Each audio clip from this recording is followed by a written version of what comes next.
శ్రీ గురుభ్యో నమః. శ్రీ మహాగణాధిపతయే నమః. గురుబ్రహ్మ గురువిష్ణు గురుదేవో మహేశ్వరః. గురు సాక్షాత్ పరబ్రహ్మ తస్మై శ్రీ గురవే నమః. హరితసగోత్రోత్పన్నం హరిభక్తిపరాయణం శంకర గురువరేంద్ర చరణం శరణం ప్రపద్యే. శ్రీ మహద్భ్యో గురుభ్యో నమః. అరుణాం కరుణాతరంగితాక్షిం ధృతపాశాంకుశ పుష్పభానచాపాం అనిమాదివ్రయూవృతాం అయోకైః అహమిత్యేవ విభావయేద్భవానీం. ఓం శ్రీమాత్రే నమః. ప్రేక్షకులకు రాబో నూతన సంవత్సరం యొక్క శుభాకాంక్షలు. ప్రతి మాసం మనం చెప్పుకున్నట్టుగానే ఈసారి కూడా మాస ఫలితాలు. ఇక కన్యారాశి, ఈ రాశి వారికి ఈ నెలలో వృత్తిలో వ్యాపారంలో తీరిక ఉండకపోవచ్చు, చాలా మంచిగా ఉంటాయి. కానీ మీ తొందరపాటుతనం వల్ల కొన్ని ఇబ్బందులు రావడానికి కూడా ఆస్కారం ఉంది. ఆలోచించి ధైర్యంగా అడుగు ముందుకెయ్యండి. తొందరపాటుతనం ఎప్పుడు కూడా పనికిరాదు. బంధువులతో స్నేహితులతో సంప్రదింపులు చేయడం మంచిది. వారి సలహాలు తీసుకొని వారి యొక్క సలహాలకు మీ సలహా జోడించి ముందుకు అడుగేయడం చాలా మంచిది. మీకు ఓపిక చాలా అవసరం.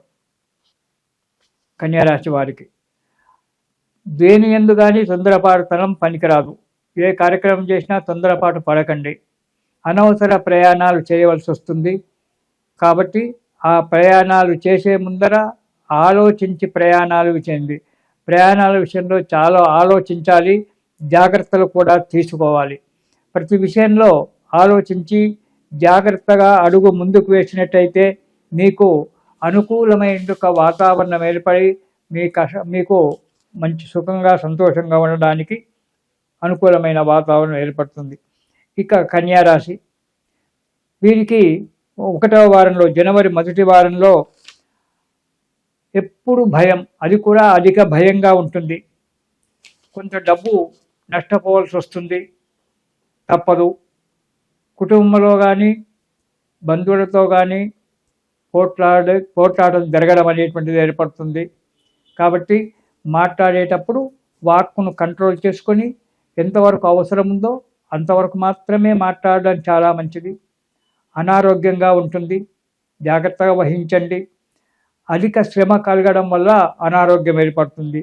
ఏ పని చేసినా మీరు అధికంగా శ్రమ పడవలసి వస్తుంది. ప్రతి విషయంలో జాగ్రత్తగా ఉండండి మొదటి వారంలో. ఇక 2వ వారం కనుక చూసుకున్నట్టయితే కొంత డబ్బు నష్టపోవలసి వస్తుంది. పనుల ఒత్తిడి వలన అనారోగ్యము, మానసిక చింత ఉంటుంది. పనుల ఒత్తిడి ఏర్పడుతుంది, దానివల్ల ఇబ్బందులు ఏర్పడతాయి, దానివల్ల అనారోగ్యం ఏర్పడుతుంది. ఆ కార్యక్రమం సక్రమంగా నెరవేరకపోవడం వల్ల మానసిక చింతన ఏర్పడుతుంది. అనవసరమైన ప్రయాణాలు చేయవలసి వస్తుంది.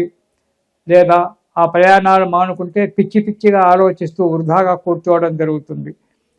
కానీ అలా కాకుండా చిన్న వ్యాపారాలు, దగ్గర ప్రయాణాలు పెట్టుకోవడం చాలా మంచిది. ఇక 3వ వారం సాహసం చేసే బుద్ధి కుశలచే మీ యొక్క మనోధైర్యం చేత, మంచి ఆలోచన చేత పనులు నెరవేర్చుకుంటారు. ఈ 3వ వారంలో ఎదుటి వ్యక్తితో మంచిగా మాట్లాడి వారి యొక్క సహాయ సహకారాలు తీసుకొని మీ కార్యక్రమాలన్నీ కూడా నెరవేర్చుకోవడం చాలా మంచిది. యత్న కార్యములు ఫలిస్తాయి. మీరు ఏదైతే సంకల్పాలు చేసుకున్నారో కార్యక్రమాలు అవి నెరవేరడము, వాటి వల్ల మంచి కీర్తి ప్రతిష్టలు రావడము, 10 మందిలో పేరు రావడం అనేటువంటి జరుగుతూ ఉంది. ధనధాన్య లాభాలు, డబ్బు రావడము, ఇటు వ్యవసాయదారులకైతే ధాన్య లాభము, ఇవన్నీ కూడా కలుగుతాయి. మనశ్శాంతిగా ఉంటారు, సుఖంగా ఉంటారు. ఇక 4వ వారం చేసేటువంటి కార్యక్రమంలో మంచి అభివృద్ధి ఉంటుంది. బంధువులతో మిత్రులతో కలిసిమెలిసి తిరగడము, శుభకార్యాలలో పాల్గొనడము, వినోదాదులలో పాల్గొనడము చేస్తుంటారు. 4వ వారంలో నూతన గృహ నిర్మాణానికై లేదా స్థిరాస్తులు కొనడానికై ఆలోచన చేస్తుంటారు. ఆలోచన కొంతవరకు ఫలితం జరుగుతుంది. ఇతర కార్యక్రమాలు కూడా ఆలోచన చేస్తారు. కొంతవరకు మాత్రం ఫలితం జరగడానికి కన్యారాశి వారికి ఆస్కారం ఉంది. సంతోషంగా ఆనందంగా ఉంటారు. బంధువులచే మిత్రులచే కలిసిమెలిసి తిరుగుతారు. కానీ చేసే పనులలో కొద్దిగా పనులు ఆలస్యం కావడానికి ఆస్కారం ఉంది. కాబట్టి ఈ నెలలో కన్యారాశి వారు సుబ్రహ్మణ్య స్తోత్రం పారాయణం చేయడం చాలా మంచిది. ఆ సుబ్రహ్మణ్య స్తోత్రం పారాయణం చేయడం వల్ల సుఖంగా సంతోషంగా అడుగు ముందుకు వేస్తారు. ఇది శుభం.